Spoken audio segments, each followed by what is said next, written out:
Jai Hind everyone. Welcome back. Welcome to the Journey Extraordinary. I, Ajay Singh Rajput, UPSC CDS 1 2023 All India Rank 1. Welcome you all back to the Journey Extraordinary. तो जी CDS का result आ चुका है ना? And you all know what we did. And congratulations to all those who have cleared the phase 1 of the CDS examination. And now get ready for the phase 2, that is SSB. तो ये जो particular video है इसमें मैं सिर्फ result की बात नहीं करने वाला हूँ। I am going to talk about the CDS 1 2025, है ना? एज आई टोल्ड यू कि लाइक एफकेट के बारे में तो अपन रोड मैप के बारे में बात कर चुके हैं and you all know what I told you in that video, जिसने भी देखा है। सिमिलर फैशन में मैं आपको CDS के बारे में भी बताने वाला हूँ। एनडीए वाले भी इसको रेफर कर सकते हैं फॉर द जीएटी। उसके बारे में डिटेल्ड में बात करूंगा मैं कि एक्चुअल में क्या फॉलो करना आपको नेक्स्ट 6 मंथ्स और कैसे क्या करना है क्या नहीं करना है। पहले देखो, चीजें समझना जरूरी है कि क्या पढ़ना होता है और कहाँ से पढ़ना होता है और कितना पढ़ना होता है। सबसे बड़ी दिक्कत यही होती है ना? लाइक आप वाईटी फॉलो करने लगते हैं, चाहे मेरा ही चैनल हो, आप वाईटी फॉलो करने लगते हैं, मैं जो पढ़ाता हूँ आप पढ़ने लगते हैं और कुछ पढ़ते हैं उसमें से कुछ नहीं पढ़ते हैं। कुछ को लगता है कि ये क्या पढ़ रहे हैं, कुछ को लगता है कि सही पढ़ रहे हैं। अब जो सही लगता है वो क्लियर कर लेते हैं और नहीं लगता वो नहीं कर पाते। द रीजन इज क्योंकि अपने के माइंड के अंदर, खुद के अंदर एक डाउट होता है कि एक्चुअल में पढ़ना क्या है। वही सबसे बड़ा दिक्कत है। अब जब यही नहीं पता है कि पढ़ना क्या है, कैसे पढ़ना और कहां से पढ़ना है, तो फिर भाई एग्जाम निकालना तो दूर की बात है, बिकॉज दिस इज यूपीएससी, मजाक नहीं है। लोग हलवा हलवा बोलते हैं, आप उस चक्कर में मत फंसिए। ये भाई सीरियस एग्जाम है ना? बहुत से ऐसे कैंडिडेट्स हैं जिन्होंने 3-3, 4-4, 5-5 बार लगातार निकाल लिए हैं, बट ऐसे भी कैंडिडेट्स हैं जिन्होंने 6-6 बार एग्जाम दिया है बट नहीं निकला है। आज मैं उनकी बात करने वाला हूँ। आज मैं उनकी बात नहीं करने वाला हूँ जिन्होंने क्लियर कर लिया। हाँ, जो जिन्होंने क्लियर कर लिया उनके लिए एक सरप्राइज जरूर है भाई। जिन्होंने क्लियर कर लिया है भाई उनके लिए एक सरप्राइज है, वीडियो में प्लीज देखना, है ना? आपके लिए काफी वो हेल्पफुल होगा, स्पेशली आपके लिए रखा है, ठीक है? अदरवाइज मैं ये पूरी वीडियो उनको डेडिकेट करता हूँ जो इस बार नहीं कर पाए। आप क्या कर सकते हो, कैसे क्या करना है, क्या नहीं करना है, वो ज्यादा इंपॉर्टेंट है, ठीक है? आप पूरे वाईटी पे सर्च कर लेना, आपको स्ट्रेटेजी की हजारों वीडियोस मिल जाएगी, पर ऐसी वीडियो नहीं मिलेगी, ठीक है जी? तो चलिए स्टार्ट करते हैं भाई, कैसे क्या करना होता है क्या नहीं करना होता है। ये जो 130 है इसको यार 140 कर लेना, क्योंकि अभी 140 है, ठीक है ना? पहले 130 था। Okay, so as a air one I will tell you कि भाई कैसे क्या करना होता है और क्या नहीं करना होता है, ठीक है? चलिए जी स्टार्ट करते हैं। ओके, बट इस वीडियो को प्लीज कंप्लीट जरूर देखना। मैं एकदम सिमिलर एफकेट के फैशन में नहीं बात करने वाला हूं, बट कुछ चीजें उसी की तरह सिमिलर होगी। सबसे पहले तो यार आपको पता होना चाहिए what is CDS, that you all know, that is combined defence services, not civil defence services. Okay, now ये आपका यूपीएससी एग्जाम करवाता है साल में 2 बार, है ना? जनरली इसका एग्जाम कब कब कंडक्ट होता है? आपका अप्रैल एंड सितंबर मंथ में, ठीक? जो नेक्स्ट फॉर्म खुलेंगे इसके फॉर्म अराउंड दिसंबर में खुलेंगे, मिड दिसंबर तक, ठीक है जी? एंड ये आपकी जो जितने भी आपकी प्रेस्टिजियस एकेडमीज है for the arm forces officer training, उनमें एडमिशन के लिए, चाहे लाइक आपका एएफए हो गया, एयरफोर्स एकेडमी हो गया, आपका आईएमए हो गया, इंडियन मिलिट्री एकेडमी, आपका आईएनए हो गया, इंडियन नेवल एकेडमी, एंड आपका ओटी हो गया, ऑफिसर्स ट्रेनिंग एकेडमी। अब ये जो 3 पर्टिकुलर एकेडमी है, इनमें सिर्फ आपके अभी मेल जा सकते हैं, है ना? इस एंट्री के थ्रू आपके सिर्फ मेल जा सकते हैं, बट इस एंट्री के थ्रू आपके मेल भी जा सकते हैं एंड फीमेल भी जा सकते हैं। सीट्स फिक्स्ड है, ठीक? अब यहाँ पे जो एएफए में जाएंगे ना, ये जो सीडीएस एंट्री से जाते हैं, वो ध्यान रखना कभी भी ग्राउंड ड्यूटी में नहीं जाते हैं, सिर्फ फ्लाइंग के लिए जाते हैं। ओके, ये जितने भी तीनों है, ये तीनों के तीनों आपके परमानेंट कमीशन है।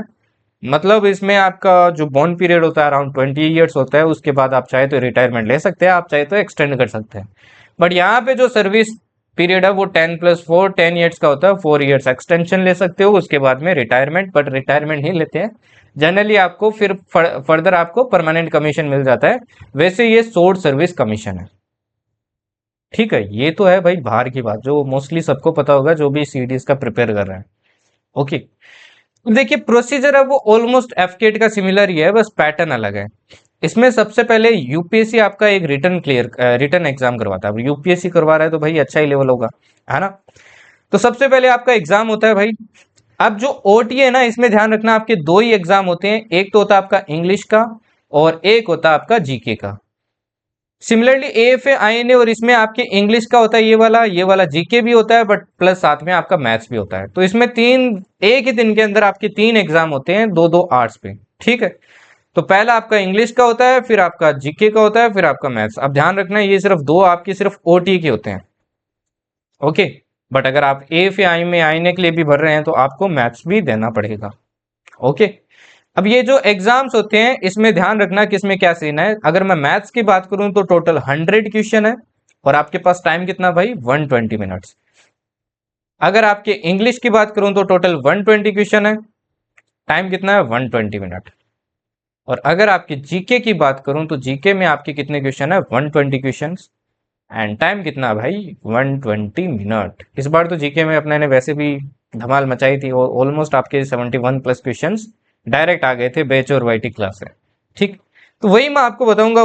देखो मैंने भी यूपीएससी निकाला है। अब एयर वन वो एक अलग फेज है। ठीक है, फर्स्ट फेज आपका ये होता है कि रिटर्न को कैसे क्लियर करना है अच्छे स्कोर के साथ, उस पर अपन ज्यादा फोकस करने वाले हैं। बट टारगेट ऐसे भी रखते हैं कुछ कैंडिडेट्स की एयर वन लाना है, टॉप 10 एयर में आना है। मेरा जब एयर वन लाने का टारगेट था ना, एयर वन लाने का कभी मेरा टारगेट नहीं था। मेरा टारगेट था कि मैं टॉप 5 में तो आऊं, टॉप 5 या टॉप 3 में। बट जब मेरा रिटर्न वगैरह हुआ तो उसके बाद में मेरे को ऐसे क्लैरिटी आने लगी कि भाई मेरा एयर वन आने का बहुत हाई चांस है। एक्चुअल में मेरे को मतलब पहले ही लग गया था जैसे मैंने रिटर्न दिया कि मेरा एयर वन आ जाएगा इस बार इसमें। ठीक, तो वो कॉन्फिडेंस तब बिल्ड होता है जब आप अच्छे से प्रिपेयर करते हैं, एकदम माइंडसेट आपका क्लियर क्लियर होता है कि क्या पढ़ना है, कैसे पढ़ना है और क्यों पढ़ना है। ठीक है जी, तो चलिए इनके बारे में अपन बात करते हैं कि किसको कैसे पढ़ना है भाई, कितना पढ़ना है, क्या पढ़ना है। ओके, क्योंकि क्लैरिटी बहुत जरूरी है भाई सीडीएस में। एफकेट से ज्यादा सीडीएस में क्लैरिटी की जरूरत है। अगर क्लैरिटी नहीं है तो ये जो मल्टीपल फेलियर्स होते हैं ना, एक पहले में नहीं हुआ, दूसरे में नहीं हुआ, तीसरे में नहीं हुआ, चौथे में नहीं हुआ, ये इसी कारण होते हैं और कोई कारण नहीं है। ऐसा नहीं है कि आप मेहनत नहीं कर रहे हैं। कुछ बच्चे ऐसे भी होते हैं भाई मेहनत नहीं करते हैं, सीरियस बात बताता हूँ। ठीक, उनके पास एट द एंड कोई ना कोई एक्सक्यूज होता है। ओके, और कुछ बच्चे होते हैं जो मतलब बहुत मेहनत करते हैं फिर भी उनका नहीं निकलता है। रीजन क्या है? Reason is this only. इसके बारे में मैं डिटेल से बात करने वाला हूं तो ध्यान से सुनना भाई। ठीक है, अब सबसे पहली बात आती है कि भाई अपना गोल क्या होना चाहिए। देखो अगर मैं गोल की बात करूं तो आपके माइंड में एक स्कोर सबसे पहले क्लियर होना चाहिए कि मेरे को मिनिमम कितना स्कोर करना है। ठीक, तो मैं सबका बता देता हूं भाई। एएफए का बता देता हूं, आपका आईएमए का बता देता हूं, आईएनए का बता देता हूं एंड ओटीए का बता देता हूं। देखो एएफए का ना जनरली जो कट ऑफ रहता है वो 140 से लेके 150 रहता है। आपको बस कट ऑफ इसमें क्या करना है, टारगेट रखना है। क्योंकि जिसने कट ऑफ कर ली मेरिट आउट होने का यहाँ पे चांस नहीं होता है। बट यहाँ पे भाई आपका मेडिकल्स वगैरह वो बहुत स्ट्रिक्ट होता है। एसएसबी आपका थोड़े एएफएस भी स्लाइटली टफर हो जाता है, तो इसके कारण यहाँ पे सक्सेस रेट थोड़ी कम रहती है। ठीक है ना। अब एक चीज ध्यान रखना, आपका सीडीएस का पता है सक्सेस रेट कितना है? 0.01% है। ये सबसे कम सक्सेस रेट है कोई भी एग्जाम से आप अगर कंपेयर करो, चाहे एसएससी हो। इवन अगर आप यूपीएससी सीएससी भी कर रहे हैं ना तो उसका भी रेट समथिंग अराउंड 0.1% समथिंग है। बट ये 0.01% है, बहुत कम है। तो अगर आप परसेंटेज की बेसिस पे देखें तो टफेस्ट एग्जाम इंडिया में ये होना चाहिए। बट अगर भाई आप पेपर पैटर्न वगैरह सबको मिला के देखें तो फिर ये नहीं होगा। तो भाई आपके सीएससी वगैरह हो गया, आईआईटी वगैरह हो गया, वो टफ है। ठीक है ना, तो दोनों में डिफरेंस है, ध्यान रखना। आप ये मत समझ लेना कि मैंने बोल दिया तो ये सबसे टफ है। ठीक है, सक्सेस रेट के अकॉर्डिंग बताया मैंने। ओके, ठीक। अब वही इसमें तो सिर्फ आपको कट ऑफ का ही टारगेट करना है भाई कि मेरे को एटलीस्ट 150 करना है। अगर आपका एयर लाने का है तो फिर आप हाई का टारगेट रखिए। आईएमए का जो कट ऑफ रहता है ये रहता है आपका 125 से लेके 140 तक। ठीक, तो आई विल से एटलीस्ट आप 140 तो टारगेट रखिए इसमें। है ना। क्योंकि यार आईएमए में कभी कभी आपके मेरिट आउट होने का सीन बन जाता है, इसलिए वो ना बने। आईएमए अगेन देखो यार, सिंपल है एकदम, चिल एकेडमी है, 120 से 125 ले तो काम बन जाएगा यहाँ पे। यहाँ पे भी मेरिट आउट होने का कम चांस रहता है। वहीं अगर मैं ओटीए की बात करूं तो सबसे ज्यादा मेरिट आउट होने का यहाँ चांस रहता है। अब मेल और फीमेल में दोनों में आपके सीन अलग अलग रहते हैं भाई, है ना। तो आई विल से कि इसमें आप एटलीस्ट 110 का टारगेट रखें, और इसमें भी आप एटलीस्ट 110 का टारगेट रखें। यहाँ पे 105 रख रहे हैं तो भी काम बन जाएगा। बट फीमेल को थोड़ा ज्यादा रखना पड़ता है, बिकॉज सीट कम रहती है और भराने वाले ज्यादा रहते हैं, है ना। तो इसलिए टारगेट एटलीस्ट आपके ये तो होने चाहिए, ताकि आपको मेरिट में दिक्कत ना हो। अभी डजेंट मीन कि इस बार आपका अगर 95 भी आ रहा है कि आपको लगेगा मेरा तो होगा ही नहीं। पिछली एफकेट में मैंने बात समझाई, एसएसबी बहुत मैटर करता है भाई, एसएसबी के मार्क्स बहुत मैटर करते हैं। कट ऑफ क्या गए इस बार वो भी मैटर करता है। अब लाइक सपोज इस केस में अगर कट ऑफ 95 जाता है तो ये स्कोर करना जरूरी है, वहीं 85 जाता है तो वहीं ये स्कोर क्या हो जाता है, लो हो जाता है। समझ गए ना।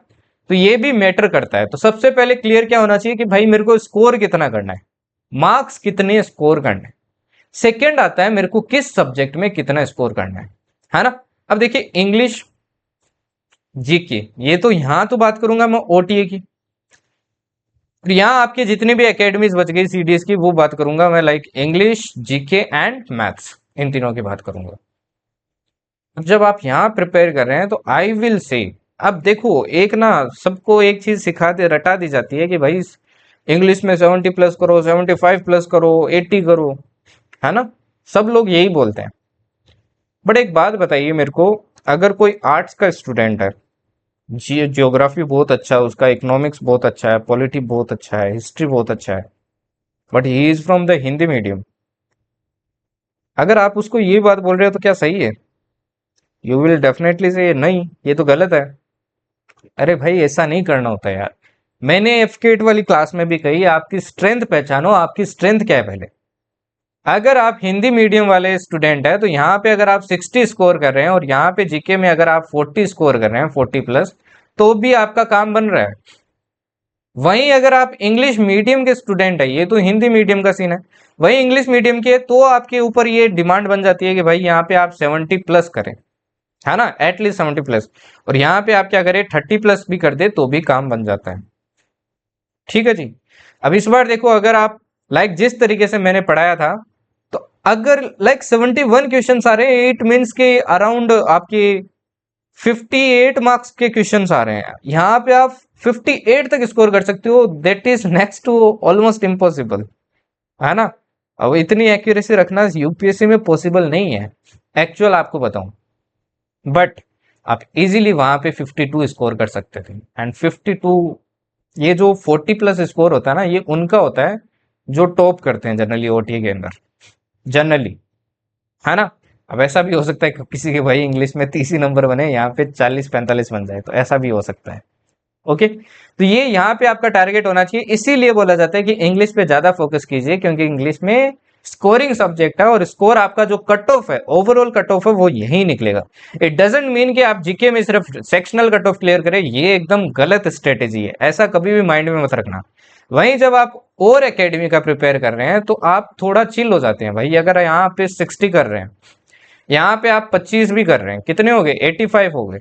और अगर मैथ्स में आप 50 कर रहे हैं तो ये कितने हो गए आपके, 110, 135। तो आईएमए का कट ऑफ तो यही निकल जा रहा है भाई। But in that case you need to focus on maths, समझ रहे हो। तो आईएमए वाले को इतना जीके घसने की जरूरत नहीं है भाई, ना आपके ये इंग्लिश घिसने की उतनी ज्यादा जरूरत है ना। उसको ऑलराउंडर की तरह खेलना है। अब इस तरीके से वो प्रिपेयर करने लगा तो उसका फिर आईएमए नहीं निकलता है, ओटीए निकल जाता है। अब कौन भाई आपकी एसएससी जाना चाहेगा, वो ऑब्वियस सी बात है, सब परमानेंट कमीशन जाना चाहेंगे। तो यार दोनों चीज की अलग अलग स्ट्रेटेजी है, इन दोनों को मिक्स मत करो प्लीज, समझ रहे हो। आपको सिलेक्टिव पढ़ना पड़ता है ना। अब एक चीज ये भी होता है कैंडिडेट्स का कि लाइक मल्टीपल फेलियर्स मिल गया, एट द एंड उनको क्या लगता है कि सब गलत बोल रहे हैं। सब कुछ पढ़ना पड़ता है, हिस्ट्री भी उठा लो, इकोनॉमिक्स भी उठा लो, पॉलिटी भी उठा लो। अब एक बात बताइए मेरे को, एक चीज बताता हूँ आपको। आप 5 ईयर्स का ट्रेंड तो देख रहे होंगे एटलीस्ट, जो मतलब रिपीटर है, फ्रेशर की बात नहीं कर रहा हूं। पॉलिटी और इकोनॉमिक्स की अगर मैं बात करता हूँ, एक आपका माइंडसेट क्लियर करता हूँ, देखना ध्यान से इस चीज को, बहुत इंपॉर्टेंट है, इसीलिए मैं टाइम ले रहा हूँ इनमें, है ना। मैं वो नहीं हूँ कि आपको लिख के दे दिया फर्स्ट डे ये पढ़ना है, सेकंड डे ये पढ़ना है, वो तो अपन टेलीग्राम पे डेली टारगेट्स करने वाले हैं भाई। वो यहाँ नहीं बताने वाला हूँ मैं, फालतू चीज है वो। यहाँ पे बता रहा हूँ तो फालतू चीज है, वहां पे सही चीज है। समझ गए, पहले क्लैरिटी तो होनी चाहिए क्या करना है क्या नहीं करना है। अगर आप 5 इयर्स देखेंगे तो पॉलिटी के कोई टाइम था 5 इयर्स पहले कि क्वेश्चंस आते थे अराउंड 15 या 15+। इकोनॉमिक्स के कितने आते थे? 4 to 5, राइट। फिर आने लगे आपके 12, ये आने लगे 7-8, फिर ये और कम हो गया आपके 8 आने लगा, ये कितना आने लगा आपका 10 के राउंड आने लगा। फिर ये और कम हो गया आपके 5-6 आने लगे, और ये आपके कितने आने लगे 12। एंड फाइनली इस बार आपने देखा पॉलिटी के मुश्किल से अराउंड आई थिंक 3-5 क्वेश्चन थे, एंड इकोनॉमिक्स के वहीं आपके अराउंड 20 क्वेश्चन थे। 20, अराउंड 20 क्वेश्चन थे भाई, समझ रहे हो। अब एक बात बताओ, अगर आप बोल रहे हो सब कुछ पढ़ना चाहिए, अब पॉलिटी में आप क्या पढ़ोगे? लक्ष्मीकांत पढ़ोगे।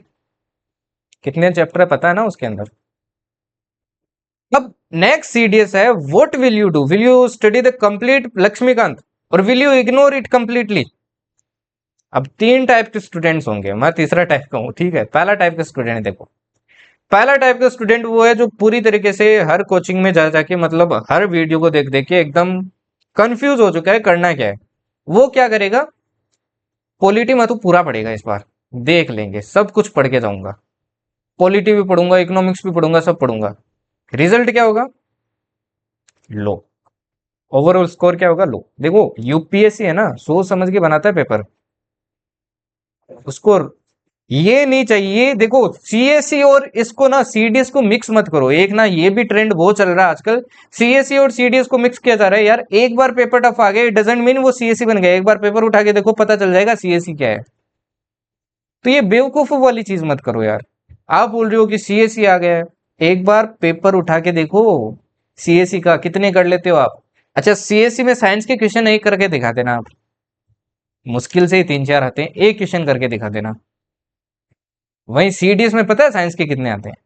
25 से 30 क्वेश्चन आते हैं, और आप उसमें से एटलीस्ट 15-20 तो कर ही सकते हो। 9-10 का एनसीईआरटी नहीं पढ़ सकते तो फिर क्या पढ़ेंगे यार।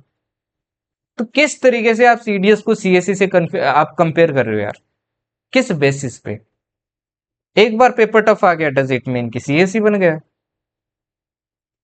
हाँ आप मीम्स बना रहे हो, मजाक में कर रहे हो, वो चलता है यार, बट इट डजेंट मीन कि आप उसको कंपेयर करो यार। सीएससी अभी भी बहुत आगे है ना। ईगो पे नहीं लेनी है पहली बात। एक आज ये अगर आप क्लास देख रहे हो ना, कोई भी चीज ईगो पे मत लेना, because I am talking about you, about your future, about your preparation. Ego पे लोगे तो यार नहीं बढ़ पाओगे आगे। ना मेरे को किसी को टारगेट करना है ना कुछ और, है ना। मेरे को क्लैरिटी देनी है बस आपको, डिसीजन आपका, फिर आपको क्या लेना है, गॉट दैट। तो सीडीएस को सीएससी से यार कंपेयर मत करो, अलग चीज है ये, अलग चीज है। एक बार सीएससी का पेपर उठा के देखो आप। चलो एक और चीज बताता हूँ, इकोनॉमिक्स। चलो इकोनॉमिक्स का मैं सबसे बड़ा एग्जांपल देता हूँ, ये सीएससी आपका, ये है सीडीएस। इस बात में मैं वापस आता हूँ, रुको एक बार। सीएससी ने पिछली बार पता है आपको 5 से 7 क्वेश्चन ना आपके स्टॉक मार्केट से पूछे थे, ठीक है। सीडीएस में ना, सीडीएस में पिछले 7 इयर्स में मुश्किल से 1 से 2 क्वेश्चन पूछे हैं स्टॉक मार्केट से। कहाँ कंपेयर कर रहे हो आप इसको, कहाँ कंपेयर कर रहे हो यार, दोनों अलग चीज है। ये गलती मत करो प्लीज, है ना। अगर आपका टारगेट सीडीएस ही है तो सीडीएस को टारगेट करो उसकी तरीके से, एंड अगर आपका टारगेट सीएससी है तो सीएससी की तरह टारगेट करो, समझ गए ना। चलिए, अभी भी नहीं समझ आया तो यार फिर क्या बोलूं। अब देखो ये वाली चीज देखो आप, अभी ये वाली चीज देखो। अब देखो, अब पहला स्टूडेंट होगा, मैं पूरा पढ़ूंगा सब कुछ पढ़ के जाऊंगा, एट द एंड रिजल्ट क्या होगा भाई? लो होगा, है ना। एट द एंड रिजल्ट क्या होगा भाई? लो होगा, समझ गए। क्योंकि जो सब कुछ पाना जाता है ना, वो एक दिन वो कभी ना कभी क्या होता है आपका, तबाह होता है। As you all know, Russia वाला एग्जाम्पल है ये, यूएसएसआर बना था, बिखर गया ना एट द एंड। सब कुछ नहीं हो सकता है भाई। इसराइल देखो कितना छोटा सा है, बट वो सिलेक्टिव है, सबकी बजा रखी है उसने अपने आसपास, समझ गए ना। सेकंड देखो, सेकंड स्टूडेंट वो होगा जो कि क्या करेगा आपके, जो कि आपके इस ट्रेंड को एनालाइज करेगा और क्या करेगा, वो पॉलिटी पढ़ के नहीं जाएगा, वो बोलेगा no to polity, go corona go, वैसे ही no polity go, polity go. तो वो पॉलिटी पढ़ के नहीं जाएगा भाई, वो सिर्फ इकोनॉमिक्स पढ़ के जाएगा। अब देखो ये भी गलती है, क्यों गलती है, यूपीएससी कुछ भी कर सकता है।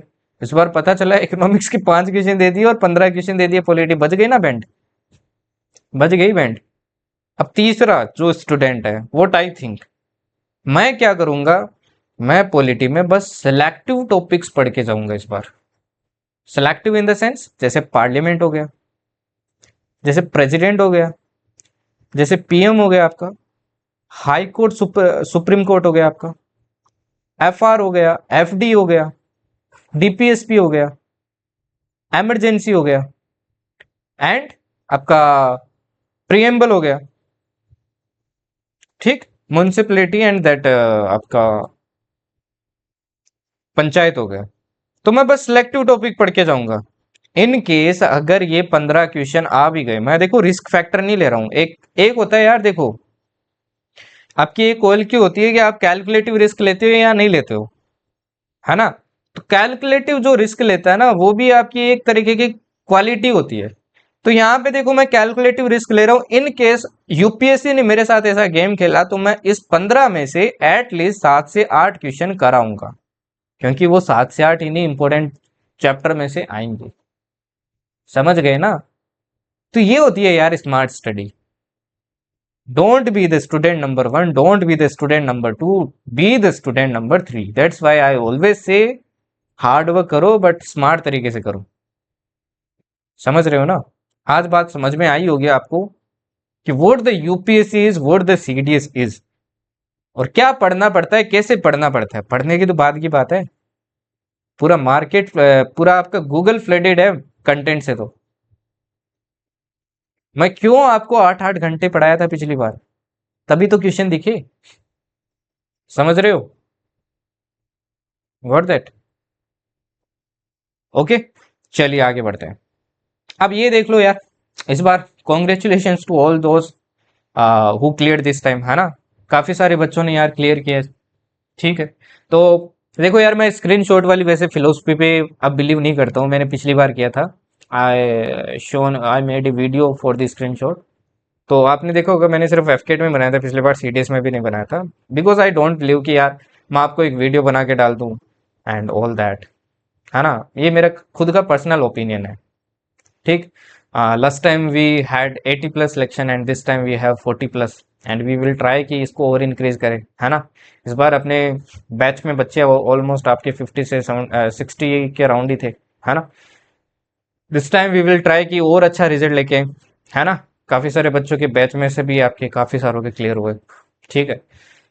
तो इस बार और ट्राई करेंगे अपन, और अच्छा कर सके। वाईटी से भी बहुत सारे स्टूडेंट ने किया, आई विल नॉट से कि आपको कोर्स लेना जरूरी है ना। कुछ स्टूडेंट्स ऐसे भी थे जिन्होंने वाईटी से पढ़ के भी क्लियर किया है, ठीक है। बट वो ना, एक और चीज बता देता हूँ आपको, जो वाईटी वाले रिजल्ट होते हैं, आई विल से कि I want A complete credit, है ना। बट उनको जो लास्ट में रिवीजन मिला है वो कहीं ना कहीं उनके लिए बेनिफिशियल था, ऑब्वियस सी बात है। एंड स्क्रीनशॉट की फिलोसफी पे इसलिए मैं काम नहीं करता हूँ, लाइक सपोज ये ना, आई आई थिंक कि लाइक यार फ्रॉड जैसा भी हो सकता है ये, है ना। लाइक सपोज मैं अगर आपको बोलूं, सपोज ये मेरा ओपिनियन है बस, अगर मैं आपको बोलता 330+ सिलेक्शन हुए हैं और अगर मैं आपको स्क्रीनशॉट पे स्क्रीनशॉट दिखा दूं, तो क्या विल यू बिलीव कि सच में मैंने 330+ दिया है। क्या आप रियल में स्क्रीनशॉट हर चेक करते हो यार, नहीं करते हो ना। तो इसीलिए मैं नहीं डालता हूँ। तो अगर आपने स्क्रीनशॉट पे आपने मेरे को मैसेज किया और मैंने अगर आपका नहीं लगाया, तो प्लीज बैड फील मत करना यार, है ना। बिकॉज मैं रियली इस पे बिलीव नहीं करता हूँ। इसीलिए मैंने आपने देखा होगा मैंने सीएपीएफ से आपके क्वेश्चन दिखाना स्टार्ट किया कि भाई बैच से कितने क्वेश्चन आते हैं, बिकॉज मैं जितने भी एडमिशन चाहता हूँ एकदम जेन्युइन पॉइंट पे चाहता हूँ, not on the other basis. Okay, ठीक है जी। तो कॉन्ग्रेचुलेशन टू ऑल 140+। ओके, अब इसका कुछ और मतलब मत निकालना प्लीज यार, रिक्वेस्ट आपसे, ठीक है। बाकी बेस्ट ऑफ लक। अब एसएसबी भी करो यार, है ना। एंड आप ही के लिए एक सरप्राइज है, देखिए भाई क्या सरप्राइज है। बाकी मोस्टली यार स्क्रीनशॉट भी देखो, एक तरीका है आपका ट्रस्ट गेन करने का, है ना, कि we give that much selection and all that. बस ये मेरा खुद का पर्सनल ओपिनियन है, तो कोई दूसरा साइड मत लेना प्लीज। ओके, चलिए जी आगे बढ़ते हैं। अब देखो भाई सरप्राइज क्या है आगे बढ़ने से पहले, फॉर दी फॉर ऑल दोस्त जिनका रिटर्न क्लियर हुआ है ना। सी यार, अब जिनका भी रिटर्न क्लियर हुआ है, there are two type of students. One who can afford the course and will join some sort of SSB or AFSB coaching academy, and one who cannot। ये दोनों के लिए देखो मैं क्या करने वाला हूं आपके अक्टूबर में, मोस्ट प्रोबेबली आपकी 5 अक्टूबर के अराउंड, मोस्ट प्रोबेबली डेट एकदम मतलब वो नहीं है, फिक्स नहीं है, बट मोस्ट प्रोबेबली इसी डेट को I am starting a free batch for SSB on our official APK. ठीक, that is the journey extraordinary. इस एपीके को आप डाउनलोड कर लेना, इस पे आपको मिल जाएगा। कोई फीस नहीं देनी है भाई, कुछ नहीं है, कुछ भी नहीं ले रहा हूँ। ओके, ये मैं आपको चाहता तो वाईटी पे करवाता, वाईटी पे इसलिए नहीं करवा रहा हूँ क्योंकि यार मैं चाहता हूँ एक प्रॉपर मैनर में सब कंटेंट आपको मिले। और वहीं वाईटी में करवाऊंगा, बीच में मैं कोई दूसरी क्लास करवाऊंगा, वो बीच में आ जाएगी, कंटेंट एक ही जगह आपको लाइक, और जो पीपीटी वगैरह होगी क्लास की वो भी आपको मिल जाए एक ही जगह, इसलिए मैं वहां पे करवा रहा हूँ। ठीक, I already plan this thing. देखो इसको प्लान करने का ना एक रीजन है एसएसबी की क्लास। आई विल से कि अगर आपको कोई एसएसबी कोचिंग वगैरह भी जाना है, अब देखो बहुत अच्छी अच्छी कोचिंग है, जैसे आपकी अफवा हो गई, है ना, एसएसबी शॉर्ट शॉर्ट हो गई, बहुत सारी कोचिंग्स है। ऑब्वियसली इनकी फीस काफी ज्यादा हाई है यार, है ना। अभी तो काफी ज्यादा हाई हो गई है, तो कुछ लोग अफोर्ड भी नहीं कर पाते हैं। तो जो अफोर्ड नहीं कर पाते हैं, please come here. I am not charging anything, please come here. Okay, ये आपका मोस्ट प्रोबेबली अराउंड 15 से 25 क्लासेस का सीन होगा। I will teach you everything in detail. It doesn't mean कि ये पेड नहीं है तो इसमें आपको चीज नहीं मिलेगी। आई बेट यू एक बार क्लास में आना, स्टार्टिंग के 5 क्लास अटेंड करना, रेस्ट इज योर डिसीजन। समझ गए। एंड सेकेंड थिंग, जो अफोर्ड भी कर सकते हैं, मतलब जो ये जो बड़ी बड़ी कोचिंग है इनको अफोर्ड भी कर सकते हैं, उनको भी बोलूंगा एक बार यहाँ आना। रीजन देखो क्या है, आप क्या करते हो, लाइक जो फ्रेशर कैंडिडेट्स वगैरह होते हैं जिन्होंने मतलब कभी पहले एसएसबी नहीं दी है, और जिन्होंने पहली बार पहले प्रिपेयर भी नहीं किया, वो क्या करते हैं, डायरेक्टली कोचिंग में चले जाते हैं। अब वहां पे देखो यार क्या होता है, 15 डेज का आपका प्रोग्राम होता है। अब 15 डेज होता है तो वो ज्यादा किस पे, असेसमेंट पे फोकस करते हैं, आप वहां पे कुछ सीख नहीं पाते हैं एक्चुअल में बताऊं तो। मतलब जो कैंडिडेट जिनको एसएसबी प्रोसीजर पहले से पता है अच्छे से, है ना, जिन्होंने प्रिपेयर भी किया अपने खुद से, वो जाते हैं, उनके लिए सही है एकदम। उनको मैं कोई दिक्कत नहीं, उनमें कोई दिक्कत नहीं है भाई, ध्यान से सुनना मेरी बात। उनके लिए कोई दिक्कत नहीं है, बिकॉज मैं नहीं चाहता आपके पैसे बर्बाद हो जाए वहां पे डायरेक्ट जाके। तो उनके लिए कोई दिक्कत नहीं है, वो जा सकते हैं। बट जिनको भाई अभी तक एसएसबी के बारे में क्या करना होता है साइक टेस्ट में, what is allowed, what is not allowed, what is acceptable, what is not acceptable, GTO कैसे टेकल करना होता है, आपका जो ये पीजीटी वगैरह होता है ये कैसे टेकल करना होता है ना, कैंटिलीवर क्या होता है आपका, इम्प्रोवाइज्ड कैंटिलीवर क्या होता है ना, कॉम्प्लेक्स कैंटिलीवर क्या होता है, ये जितने भी बेसिक्स है ये उनको पता ही नहीं होता, और डायरेक्ट वहां पे चले जाते हैं और इतना ज्यादा बेनिफिट नहीं उठा पाते हैं। तो आई विल से पहले ये क्लासेस के थ्रू जाना मेरे, बाद में आपको जहां मर्जी है वहां पे चले जाना आपकी कोचिंग में, ताकि आप वहां पे थोड़ा माइंडसेट आपका प्रिपेयर्ड रहे और आपको पता रहे कि एक्चुअल में करना क्या है, और आप अपने मतलब मैक्सिमम पोटेंशियल वहां पे शो कर सके और आपको रियल रिपोर्ट मिले कि आप क्लियरेबल हैं या नहीं। I did the same thing, है ना। आपको खुद से पहले प्रिपेयर करना होगा। स्टोरी राइटिंग ही नहीं आती, आप डायरेक्ट वहां चले गए तो क्या मतलब, 5 दिन में स्टोरी नहीं सीखी जाती है भाई। समझ गए ना, अभी एसएसबी में टाइम है, अभी आया है ना रिजल्ट, तो आईएमए में ऑलमोस्ट आपके 2 से 3, 2 से ढाई महीना लग जाएगा अभी। ओटीए का तो और भी बहुत लेट है। तो प्लीज इन क्लासेस को अटेंड करना, जितना भी पीपीटी मटेरियल वगैरह आपको दूंगा वो फॉलो करना। This will be completely free and this was the surprise. Okay, जितने भी चार्जेस लगेंगे आई विल पे, जितने भी एपीके वगैरह के चार्जेस होंगे, ठीक है जी। बाद में आपको जहां जाना है वहां जाइए आप।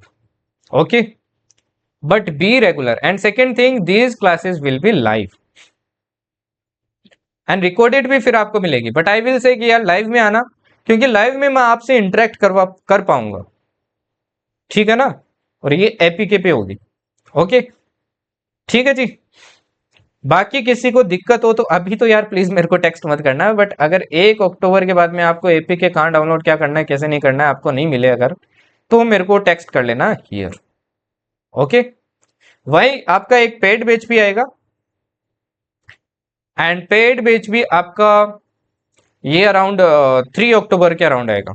I will inform on the Telegram channel and इसमें अपन बहुत कम स्टूडेंट रखने वाले हैं, ऑलमोस्ट आपकी 30 के अराउंड स्टूडेंट्स रखने वाले हैं, उससे ज़्यादा नहीं रखेंगे, ठीक है जी, ऑलमोस्ट अराउंड। ओके, तो अब एक चीज ध्यान रखना, इन दोनों में देखो फर्क क्या होगा, फर्क इतना ही होगा कि ये जो पेड वाला होगा आई वॉन्ट कि कुछ स्टूडेंट्स है लाइक मेरे प्रीवियस बैच के हैं, they are requesting, that's why I am bringing. Okay, तो इसलिए मैं ये लेके आ रहा हूँ, अदरवाइज कम चांस था इसका मेरा लाने का। तो I will bring this and so इसमें डिफरेंस इतना ही होगा कि इसमें थोड़ा असेसमेंट वगैरह भी हो जाएगा आपका, like psych test and all that, and live interaction हो पाएगा, मतलब ये more will be like through the video call and all that, I mean through the Zoom meetings and all that, इधर जूम या फिर गूगल मीट। ओके, तो इसका मैं आपको बता दूंगा, अभी के लिए आपका ये चीज है यार, इस पे फोकस करना प्लीज, कंटेंट सेम रखूंगा मैं, बिलीव मी, प्लीज इसका फायदा उठाना, फिर आपको जहां जाना है वहां जाना, no one is stopping you. Okay, चलिए जी आगे बढ़ते हैं। I hope you enjoyed the surprise, बताना भाई कमेंट में कैसा लगा। नेक्स्ट देखिए, वेयर वी गो रोंग, ये तो मैंने आपको उस एफकेट में बताई थी भाई। सबसे पहली बात तो रोंग स्ट्रेटेजी, जो मैंने आपको थोड़ी देर पहले ऊपर एक्सप्लेन की कि आप पॉलिटी को पूरा पढ़ के जा रहे हो या फिर पॉलिटी पढ़ के नहीं जा रहे हो, तो वो क्या आपकी रोंग स्ट्रेटेजी है, तो रोंग स्ट्रेटेजी मत फॉलो करो। वेट इज इंपॉर्टेंट करता है, पहले माइंडसेट क्लियर करना पड़ता है कि किस पे ज्यादा फोकस करना है, जैसे इंग्लिश पे आपको ज्यादा फोकस करना है तो इंग्लिश पे कीजिए। रनिंग आफ्टर एवरीथिंग, ये सबसे बड़ी मिस्टेक होती है सीडीएस के अंदर, जो बहुत से कैंडिडेट्स करते हैं। वो क्या करते हैं, वाईटी पे ये चैनल भी फॉलो कर लो, ये भी कर लो, ये भी कर लो, सारे फॉलो कर लो, ए टू जेड। बुक सारी पढ़ लो भाई, बुक सारी की सारी पढ़ लो, ये भी पढ़ लो, वो भी पढ़ लो, ये भी पढ़ लो, वो भी पढ़ लो, सब पढ़ लो। तो ये सबसे बड़ी गलती होती है। तीसरा, following entertainment and motivation more in name of preparation, आजकल तो यूपीएससी सीएससी में भी यही चल रहा है यार, है ना। काफी सारे टीचर मतलब स्पीच देते रहते हैं, मेरे को क्लास में तो उनके कुछ दिखता नहीं है, बट स्पीच देते रहते हैं। तो इस चीज को यार अवॉइड करो, इसके लिए पे मत करो please. Okay, not working on weaknesses, अगर आप में कोई वीकनेस है भाई, जैसे मैंने ऊपर बताया, लाइक आपका कोई सब्जेक्ट पर्टिकुलरली वीक है, अगर आप उस पर वर्क ही नहीं कर रहे हैं, तो that is the biggest blunder you are making. Procrastinate, ये तो भाई सबसे सबकी माँ है ना। फियरिंग ऑफ इंपॉर्टेंट सब्जेक्ट्स, अब इंपॉर्टेंट सब्जेक्ट्स जैसे आपके इकोनॉमिक्स हो गया है ना, पिछली बार इकोनॉमिक्स नहीं किया, उससे पिछली बार नहीं किया, तो करेंगे नहीं, चाहे 25 आ जाए क्वेश्चन नहीं करेंगे, तो वो क्या है, सबसे बड़ा ब्लंडर है। लिसनिंग टू एवरी वन, एक ये बहुत चल रहा है यार। देखो सीडीएस और ये जो एफकेट है ना, इसका जो कंपटीशन सर्कल है ये बहुत बढ़ गया आजकल, बहुत प्रिपेयर करते हैं। अब बहुत प्रिपेयर करते हैं, सबके अपने अपने माइंड सेट होते हैं, सब अलग अलग बोलते हैं। इवन एस्पिरेंट्स, लाइक सपोज करो एक एस्पिरेंट है जिसने एक बार रिटर्न दे दिया है, उसका जूनियर आएगा, उसको वो 100 बातें सिखा देगा, 100 ज्ञान की बातें दे देगा कि भाई सब पढ़, ये इनके चक्कर में मत आ, उनके चक्कर में मत आ, ये कर ले वो कर ले। प्लीज इनको अवॉइड करना भाई, है ना। ऐसा होता है, एक भैया है, भैया ने बोला है ये नहीं करना है, be your self, I will be my self, and in the SSB sir I smoke, I drink daily, and at the and I kick out the students like you daily. वही होता है फिर। और भैया का एसएसबी लिख रहा है, रिटर्न नहीं निकला है एक बार, और आप पूछ रहे हो उसको एसएसबी का, तो अवॉइड दैट। ओके, अब बात करते हैं भाई स्ट्रेटेजी की। What should be your strategy for the CDS examination. Okay, देखो सीडीएस की सिंपल सी स्ट्रेटेजी है भाई, English is more important. Why? Because cut off यही क्लियर करवाएगा और हाई स्कोर यही करवाएगा। GK is equally important, because इसके बिना इंग्लिश में चाहे 90 ले आओ आप तो भी काम, 80 ले आओ तो भी आप काम नहीं बनेगा, 90 तो आएगा ही नहीं भाई। समझ गए ना? बट जीके में क्या करना होगा, सिलेक्टिव चीजों को पढ़ना पड़ेगा, हर चीज को नहीं पढ़ना है मेरे भाई, हर चीज को नहीं पढ़ना है। लाइक एग्जाम्पल देता हूँ, लास्ट टाइम याद है मैंने फर्स्ट क्लास क्या करवाई थी आपको, फर्स्ट क्लास करवाई थी आपकी लाइक G20, FATF, SCO, जितने भी आपके इंटरनेशनल ऑर्गेनाइजेशन। और इस बार कितने क्वेश्चन आ गए इस क्लास से? 2 क्वेश्चन। क्लास कितने मिनट की थी? 40 मिनट। क्या गलत पढ़ाया? नहीं पढ़ाया। Got that? इसीलिए बोल रहा हूँ। ओके, फिर आती है आपकी भाई मैथ्स। देखो मैथ्स ना IMA INA और ये वाले है ना, ये मार्क्स बूस्टर है एक्चुअली, ये मार्क्स बूस्टर है। अगर किसी का मैथ्स अच्छा है ना थोड़ा भी, तो वो बंदा जो OTA कभी लाइफ में नहीं निकाल पाएगा वो हमेशा CDS निकाल लेगा हर बार, अगर उसका मैथ्स अच्छा है तो। कि रियल बात है भाई, सच बता रहा हूँ, है ना? तो मैथ्स को इग्नोर मत करो भाई, मैथ्स बहुत इंपॉर्टेंट है।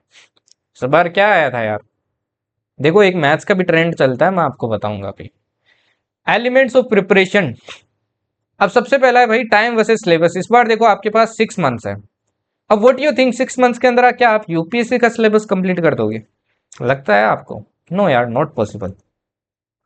इसीलिए बोल रहा हूँ भाई, सिलेक्टिव पढ़ना जरूरी है, इंपॉर्टेंट पढ़ना जरूरी है। समझ गए? इंपॉर्टेंट जो चैप्टर्स है उनको पढ़ना जरूरी है। अब ज्योग्राफी की अगर बात करूं तो geography is not about the 11th NCERT of the 11th NCERT of geography, it's about 12th NCERT, it's also about 10th 9th 8th। But वो सब नहीं पढ़ना है भाई। 11th क्यों पढ़ते हैं? क्योंकि वहां से बार बार पूछ रहा है, इसलिए पढ़ते हैं 11th। समझ गए? लाइक एग्जाम्पल देता हूं, अगर आप 11th की जियो की एनसीईआरटी पढ़ते हैं, ठीक है, वहां से मैक्सिमम क्वेश्चन बन जाएंगे। But you know that crops वगैरह के बारे में भी क्वेश्चन में आ जाता है आपके, है ना? तो ये आपको अलग से टॉपिक पढ़ना भी होता है जो आपके इस 11th वाली एनसीईआरटी में नहीं है। समझे ना? व्हाट इज मोर रिलेवेंट, जो मैंने आपको अभी थोड़ी देर पहले सिखाई, polity versus economics, this thing. Science, भाई साइंस को इग्नोर आज भी कर रहे हैं बच्चे। मैंने पिछली बार क्या बोला था भाई, एक बार पेपर टफ आया डजंट मीन साइंस नहीं आएगा इस बार, आपकी फिजिक्स नहीं आएगी, आ गई ना। ऑलमोस्ट 25 प्लस क्वेश्चन आए थे इस बार। अब एक चीज सोचो, जो बच्चा 2 बुक पढ़ के साइंस के 30 क्वेश्चन आ रहे हैं, उनमें से अगर 22 भी कर लेता है, क्या वो बच्चा CSC के अंदर 30 क्वेश्चंस में से 10 भी कर पाएगा? नहीं कर पाएगा यार, ट्राई करके देख लेना आप। समझ गए? तो CDS और CSC अलग चीज है। नोट्स बनाना मोस्ट इंपॉर्टेंट है कंपेयर टू एफकेट। एफकेट से ज्यादा यहाँ नोट्स बनाना बहुत इंपॉर्टेंट है। आप चाहें तो PPT को फॉलो करो, बट प्रिंट आउट निकलवाओ, प्रिंट आउट निकलवा के क्या करो भाई, उस पे ऐड ऑन करते जाओ, ठीक है ना? सोर्सेज, सोर्सेज क्या है भाई, वो भी आपको ध्यान रखना है, कौन से सोर्स फॉलो करना है कौन सा नहीं करना है, वो भी इंपॉर्टेंट है ना? देखो सोर्सेस में मैं आपको बता दूंगा पर्टिकुलर कौन सी बुक्स आपको फॉलो करनी है कौन सी नहीं करनी। ये प्रैक्टिस एंड मोक है ना, ये एफकेट से ज्यादा इंपॉर्टेंट है यहाँ पे CDS में, जो आप नहीं करते हो। स्पेशली जीके में नहीं करते हो आप, इंग्लिश का तो फिर भी कर लेते हो, जीके का नहीं करते हो, ये बहुत गलत है भाई। जीके का भी प्रैक्टिस इक्वल इंपॉर्टेंट है, बस एक ही तो चीज चेंज होती है, दैट इज करंट अफेयर्स। उसके अलावा क्या चेंज होता है? कुछ नहीं होता है। इस बार साइंस के आपको सीरीज करवाई, कितने सारे क्वेश्चन रिपीट हो गए ना भाई। तो इसलिए प्रैक्टिस एंड मोक बहुत इंपॉर्टेंट है, आपकी PYQ सीरीज बहुत इंपॉर्टेंट है। समझ आया? चलिए, अच्छा मैं एक बात बता दूं भाई, आज आपका CDS का अगेन बैच ओपन हो रहा है फॉर एडमिशन। ये मैंने आपको पहले भी कहा था कि CDS 1 2025 और आपका जो NDA है इसका मैं वापस एडमिशन ओपन कर रहा हूँ। तो आज 6 PM से आज ही एडमिशन ओपन है इसका, ठीक है? और ये थोड़े टाइम के लिए रहेगा क्योंकि फ्यू सीट्स रही थी, मैंने आपको बताया था, कुछ बच्चों ने रिक्वेस्ट किया था कि सर रिजल्ट के बाद प्लीज एक बार और एडमिशन ओपन करना। तो इसलिए मैं खोल रहा हूँ। तो मैंने पहले ही आपका पिछला वाला जो एडमिशन था वो पहले ही बंद कर दिया था, बिकॉज आई डोंट वांट कि उसी टाइम आपकी सारी सीट्स फुल हो जाए। तो ये 6 PM पे आपका अगेन एडमिशन खुलेगा। You can directly text on this number. Okay, WhatsApp करिए एंड आपको पता चल जाएगा भाई एडमिशन कैसे लेना है, क्या नहीं लेना है। ओके, फीस वही है आपकी जो मैंने आपको बताई थी। ठीक है, तो CDS OTA and CDS maths दोनों का आपका क्या हो जाएगा भाई, ओपन है। ठीक, दोनों का एडमिशन आज 6 PM। ये लास्ट टाइम बोल रहा हूँ, इसके बाद में भाई एडमिशन ओपन नहीं होगा। आप एडमिशन किसी भी हाल में यार इनमें मैं एडमिट नहीं कर पाऊंगा, क्योंकि देखो आई ऑलरेडी टोल्ड यू कि मैं मिनिमम स्टूडेंट रखता हूँ। ऐसा नहीं है कि 200-300 रखना चाहता हूँ, बिकॉज फिर इतने रखते हैं ना तो मैं इंटरेक्ट नहीं कर पाता हूँ, है ना। एंड इंटरेक्ट नहीं कर पाता हूँ तो फिर कोई मतलब नहीं है ना उतना पढ़ाने का। ठीक है जी, तो ये चीज़ ध्यान रखना। एंड वन थिंग आपको मैं पहले ही बोल देता हूँ, क्या कोर्स लेना जरूरी है, ये चीज़ भी मैं आपको बता देता हूँ। देखो, कोर्स लेना जरूरी नहीं होता। व्हाट यू थिंक, कोर्स से क्या 100% रिजल्ट निकलता है? नहीं निकलता है, क्योंकि कोर्स के अंदर ना सारे बच्चे सीरियस नहीं होते हैं। आप किसी का भी कोर्स उठा के देख लेना, सारे बच्चे सीरियस नहीं होते हैं भाई। उसमें से मुश्किल से आपके 30% बच्चे सीरियस होते हैं, और उनका डेफिनेटली क्लियर होता है, उनका डेफिनेटली क्लियर होता है। समझ गए? तो कोर्स जरूरी नहीं है भाई। वाईटी से, वाईटी पे भी बहुत कंटेंट है, वहां से भी कर सकते हो। Okay, course is in the sense की लाइक ये एक बस प्रॉपर मैनर में बना होता है कि कैसे क्या पढ़ना है, कितना पढ़ना है, आपको सब बना बनाया मिलता है। कुल मिला के बात इतनी है। ओके, बस आपको पढ़ना होता है, पढ़ना होता है, आपका टाइम सेव हो जाता है वो। ठीक है जी, तो 6 PM आज लास्ट है। ओके, बाकी आपको पता ही है what we do in the course. इस बार 70 बनाए थे, इस बार ट्राई करेंगे जीएस में अपन और ज्यादा क्वेश्चंस लेके आए। ओके, अब मैं एक एक सब्जेक्ट की बात कर लेता हूँ। General knowledge as you know comprises of science, geography, economics, polity, current affairs, history. Now see, this is most important, most. सबसे पहले आपको इसको खत्म करना। इसके लिए आप क्या करो, 9+10th एनसीईआरटी करो सबसे पहले। कर ली? एक बार अच्छे से रीड कर ली, अच्छे से, है ना। नोट्स बनाने चाहो तो नोट्स बना लो। ठीक है, इसके बाद में देखो क्या करना है। इसके बाद में स्टार्ट करो PYQ से। ठीक, PYQ के जितना टाइम है उसके हिसाब से लगाओ, एटलीस्ट आप 6 ईयर्स के लगाओ। अब PYQ ऐसा नहीं है सिर्फ लगा के छोड़ दिया, जो भी एक्स्ट्रा न्यू टॉपिक मिलता है आपको PYQ में, न्यू टॉपिक, ठीक, note it down, search about it on Google. उसके बारे में सर्च करो और उसके बारे में लिखो। समझ गए ना? तो ऐसे कवर करना होता है भाई साइंस को। यहां से आपके 25+ क्वेश्चन आएंगे, बहुत ज्यादा है ये 25+ क्वेश्चन। ठीक, फिर आता है ज्योग्राफी। इसमें आप क्या कर सकते हो, 9th+11th एनसीईआरटी पढ़ सकते हो। अगर देखो एकदम ही फ्रेशर हो ना तो आप आई विल से पहले 9th पढ़ना फिर 11th। और अगर आप फ्रेशर नहीं हो कंप्लीटली तो 11th ही पढ़ो सिर्फ। ठीक, then again start with the PYQ, again 6 years. जो भी न्यू चीज मिले एक्स्ट्रा नोट डाउन। समझ गए? यहाँ पे आपके 15 से 22 क्वेश्चन आते हैं, बहुत ज्यादा है ये। अगेन इकोनॉमिक्स, अभी 15+ क्वेश्चन आने लगे हैं यहाँ से। इसमें आप मैक्रो इकोनॉमिक्स पढ़िए 12th वाली। माइक्रो पढ़ने की जरूरत नहीं है, पर चाहो तो आप माइक्रो भी पढ़ सकते हैं, बट माइक्रो से ना बहुत कम क्वेश्चन आते हैं आपके, 2 से 3 क्वेश्चन ही आते हैं, बाकी सारे यहीं से आते हैं। ठीक, प्लस यहाँ पे एक इंपॉर्टेंट चीज है, करंट अफेयर्स ऑफ इकोनॉमिक्स। ये करंट इवेंट्स बहुत इंपॉर्टेंट है, क्योंकि 5 से 6 क्वेश्चन आपके इसी से आ जाते हैं, करंट इवेंट से। ये मैंने आपको पिछली बार भी करवाए थे, इस बार भी वाईटी पे करवाऊंगा अच्छे से। ठीक है जी, तो ये भी बहुत इंपॉर्टेंट है। ओके, इकोनॉमिक्स को इग्नोर मत करना। Polity only selective, only selective. समझ गए? पढ़ना कहां से है, लक्ष्मीकांत। हर का सोर्स बता रहा हूं मैं आपको, लक्ष्मीकांत, और कहीं से कुछ करने की जरूरत नहीं है। PYQ करो बस फिर सिमिलर फैशन में। करंट अफेयर्स मंथली करो भाई, कहीं से भी करो, कोई से भी चैनल से करो, चाहे मेरे से करो चाहे किसी और से करो, है ना। करंट अफेयर सेम रहने वाला है, बट डिटेल में करना है। इट डजेंट मीन कि आप देखो एफकेट का करते हो तो आप से 1 लाइनर ज्यादा पूछते हैं। CDS सारे 1 लाइनर नहीं पूछता है, डिटेल में भी आपको कभी कभी पूछ लेता है ना। डिफेंस का क्वेश्चन फिक्स है, स्पोर्ट्स का क्वेश्चन फिक्स है, अवार्ड का भी कभी कभी आ जाता है। तो ये भी, ये थोड़े इंपॉर्टेंट टॉपिक है जिनको आपको ज्यादा देखना है। ठीक है जी, क्लियर। इसके बाद में फाइनली आती है आपकी हिस्ट्री। अब हिस्ट्री में देखो यार, आपके मॉडर्न, मिडाइवल एंड एंशियंट ज्यादा पूछने लगे हैं आपके, है ना। मॉडर्न भी आता है बट इसके क्वेश्चंस कम ही आते हैं आपके, 3 से 5 क्वेश्चन ही आते हैं टोटल। इसके कितने आते हैं आपके, 20 के अराउंड क्वेश्चन आते हैं। आप चाहो तो इसको लीव कर सकते हो, अगर आपके पास एक्स्ट्रा टाइम, आपका स्ट्रॉन्ग फील्ड है तो I will say cover it.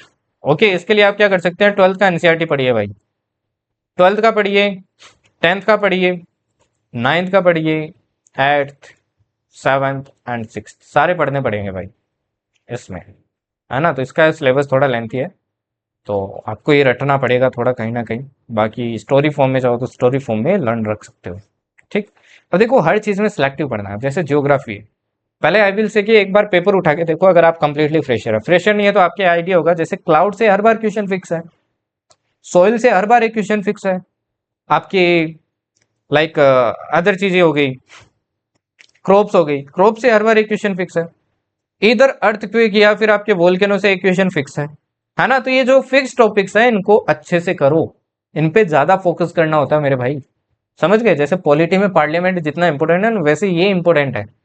तो इन टॉपिक्स को करना होता है, जैसे इसमें आपका बैंकिंग हो गया, banking and money, banking and money से बहुत बार आपके क्वेश्चन आता है, SLR, CRR and all that, है ना, मनी मल्टीप्लायर। तो उन सब पे ज्यादा फोकस कीजिए भाई, ठीक है जी। जैसे साइंस में हो गया, अगर जैसे मैं 10th एनसीईआरटी की बात करूं, तो 10th में आपका जो डाइजेस्टिव वाला हो गया, डाइजेस्टिव से कंफर्म क्वेश्चन आते हैं, इस बार ये आपके 2 से 3 आ गए थे, है ना। तो वहां से उस चैप्टर से ये सारे चैप्टर्स क्या होते हैं इंपॉर्टेंट। अब डाइजेस्टिव वो लाइफ प्रोसेस वाला है कंप्लीट। अब इंग्लिश है ना, ये सबकी मदर है भाई, इसके बिना कुछ नहीं कर पाओगे, मदर ऑफ एवरीथिंग। अब देखो सीडीएस की जो इंग्लिश है ना स्लाइटली अलग है, ये ज्यादा रीडिंग बेस्ड है। अब देखो कॉम्प्रहेंशन आता है आपके 10 से 20 क्वेश्चन आ जाते हैं, क्लोज टेस्ट आते हैं 10 क्वेश्चन, पीक्यूआरएस आते हैं आपके 10 क्वेश्चन, S1 S6 आते हैं 10, तो आपके 40 से 50 क्वेश्चन तो रीडिंग बेस्ड पे है कंप्लीटली। आज से रीड करना स्टार्ट कर दो, मैंने जैसे बताया था, आपकी फेवरेट कोई नॉवल पढ़ लो यार, फिक्शन पढ़ लो, नॉन फिक्शन पढ़ना जरूरी नहीं है। ओके, ग्रामर में देखो आपको सारे पार्ट्स ऑफ स्पीच करना पड़ेगा, क्योंकि आइडेंटिफिकेशन के क्वेश्चन 10 फिक्स है भाई, और ये सबसे इजी है। ये क्यों गलत करने हैं आपको, देखो ये क्वेश्चन गलत नहीं होने चाहिए, ये 10 हो गए, ये 10 हो गए आपके, इनमें से चलो आप 7 भी कर लेते हो, S1 S6 से अगर आप 7 भी कर लेते हो, ये तो 10 आपके गलत नहीं होने चाहिए। फिलिप्स देखो, अब फिलिप्स ना आपके ये भी गलत नहीं होने चाहिए, इजी आते हैं ये, इधर आपके आर्टिकल से आते हैं, या फिर प्रिपोजिशन से आते हैं, या फिर आपके कंजक्शन से आते हैं, तीनों में से एक से आते हैं। एरर डिटेक्शन है, 10 क्वेश्चन फिक्स है, पार्ट्स ऑफ स्पीच से पूछेगा, 7 क्वेश्चन यहां भी कर सकते हो आप चाहो तो। एक्टिव पैसिव डायरेक्ट इनडायरेक्ट कर लो, पिछली बार मैंने क्लास में बोला था एक्टिव पैसिव आएगा और आ गया, है ना। तो इनको इग्नोर मत करो, इजी टॉपिक है। वोकेब देखो, वोकेब ना ये इजी होती है विथ रेस्पेक्ट टू आपके एफकेट, यहाँ पे आप थोड़ा एलिमिनेशन वगैरह ट्राई कीजिए, आपकी रीडिंग स्किल्स को और अच्छा कीजिए, यहाँ पे भी रीडिंग काम आती है। अब देखो सिनोनिम 5 5 आ जाते हैं, कभी कभी 10 10 आ जाते हैं, एंटोनिम आपके एडियम फ्रेजेस आ जाते हैं, 5 आ गए थे इस बार, फिलप्स आ जाते हैं कभी कभी, वोकेब बेस्ट, है ना, कि सही वर्ड फिल करो इसमें। होमोनिम्स आ जाते हैं। फॉरेन वर्ड्स देखो, फॉरेन वर्ड्स का इस बार भी मैं इस बार थोड़ा चांस है कि दोनों में से एक आपका कंफर्म आएगा इनमें से, है ना। तो इन दोनों को इस बार करना, फॉरेन वर्ड्स का लग रहा है मेरे को इस बार पूछ ले। ओके, वर्ड यूजेस और मिसलेनियस भी कभी कभी आ जाता है। मिसलेनियस कैसे आ जाता है भाई, लाइक जैसे इस बार पूछ लिया था कि कौन से आपके पेट्स को, उनके घर को क्या कहते हैं क्या नहीं कहते हैं, तो मिसलेनियस को आप अवॉइड कीजिए। Otherwise English is all about practice and analysis, practice, analysis plus reading.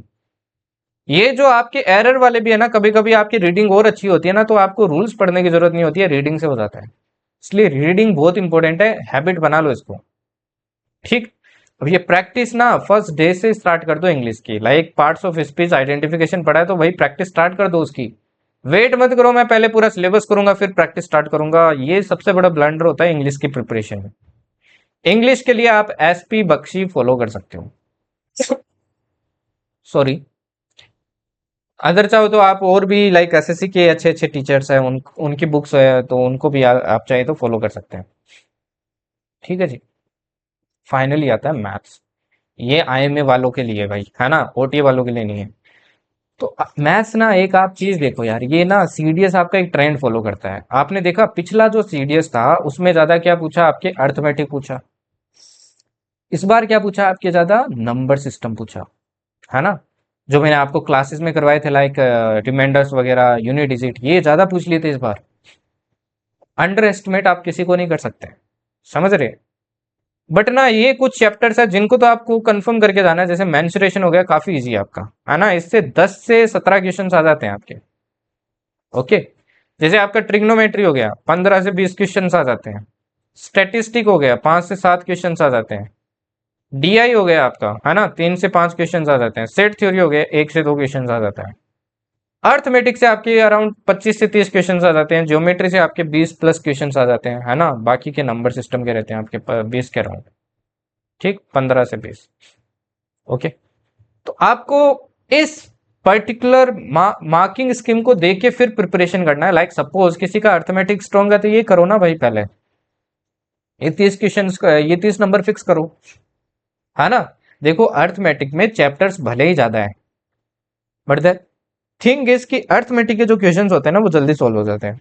वही ये जो ज्योमेट्री है ना, इसमें क्वेश्चंस ज्यादा आते हैं, बट इसके क्वेश्चन सॉल्व करने में बहुत टाइम लगता है, तो इसको बाद में रखो। अगर आपका ज्योमेट्री स्ट्रॉन्ग है तो इसको पहले करो भाई।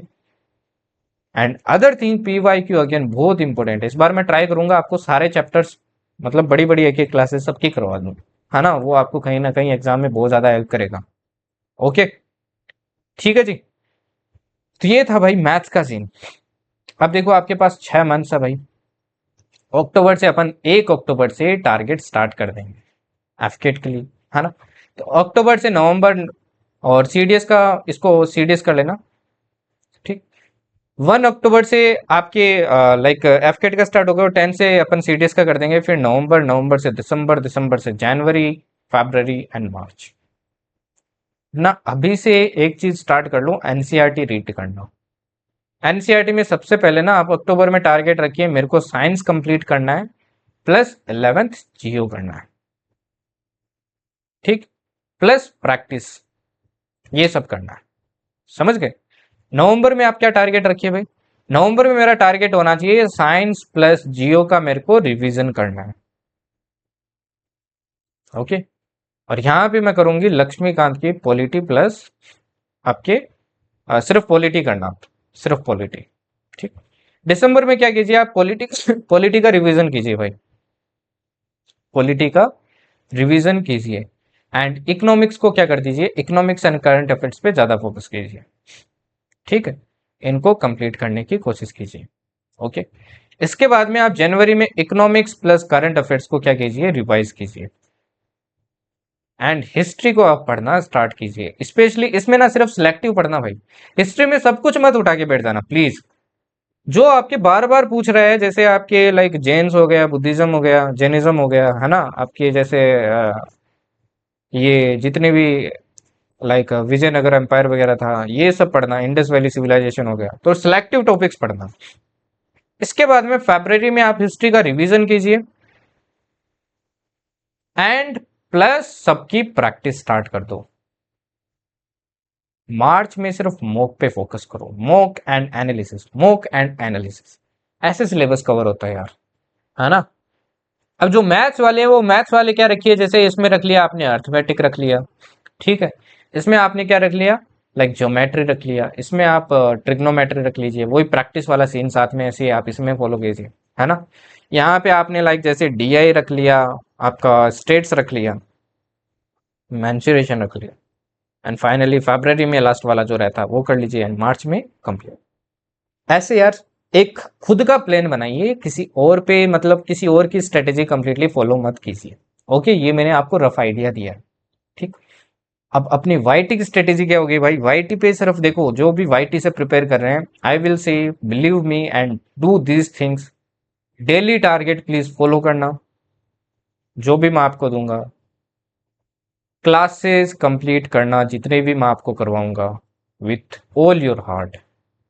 एंड थर्ड थिंग, प्रैक्टिस, जो आपको खुद से ज्यादा करनी है, प्रैक्टिस भर के करना। फिर भी कोई दिक्कत आती है, let me know here, I am always there for you to help you. ठीक। तो ये थी भाई आपकी सीडीएस की पूरी strategy. We will do together, because academy जाना ही अपना काम है, और एकेडमी अपन जाके रहेंगे। ठीक है जी। तो आई होप सबको सरप्राइज पसंद आया होगा भाई, है ना। तो ये एपीके डाउनलोड कर लेना एंड मोस्ट प्रोबेबली 5 अक्टूबर तक अपन स्टार्ट करेंगे। एसएसबी कंप्लीट कराऊंगा, हर एक चीज माइन्यूटली करवाऊंगा। आपको कहीं नहीं मिलेगा वाईटी के ऊपर, कहीं भी चले जाना आपको ये नहीं मिलेगा जो मैं आपको प्रोवाइड करूंगा। ठीक, आपकी हर एक चीज क्लैरिफाई कर दूंगा। क्या आपका साइक टेस्ट है, वेट क्या, आपका टेट क्या है, एसआरटी क्या है, क्या लिखना होता है, क्या नहीं लिखना होता है, क्या एक्सेप्टेबल है, क्या नहीं है। समझ गए? ठीक है जी। बाकी सीडीएस का admission I told you 6 PM अभी ओपन हो जाएगा जब आप वीडियो देख रहे हैं शायद। ओके, 6 PM ओपन है and as soon as seats get full तभी बंद हो जाएगा, और मोस्ट प्रोबेबली वो जल्दी हो जाएगा। ठीक है जी, थैंक यू, जय हिंद। एंड वन थिंग, किसी के लिए कोई हैट नहीं है यार, कुछ भी प्री एज्यूम मत करना। सब अपना बेस्ट कर रहे हैं और बेस्ट करते रहो। कोई कुछ बोल रहा है मेरे को, ignore that because I also ignore that, क्योंकि वो सिर्फ फालतू चीजें करने के लिए अपने पास टाइम नहीं है। ठीक है जी, अपने को अपने ऊपर फोकस करना है। वो सब फालतू चीजें करनी है तो उनको करने दो, उनके लिए नुकसान है, अपने लिए नहीं है। ठीक है, थैंक यू, जय हिंद।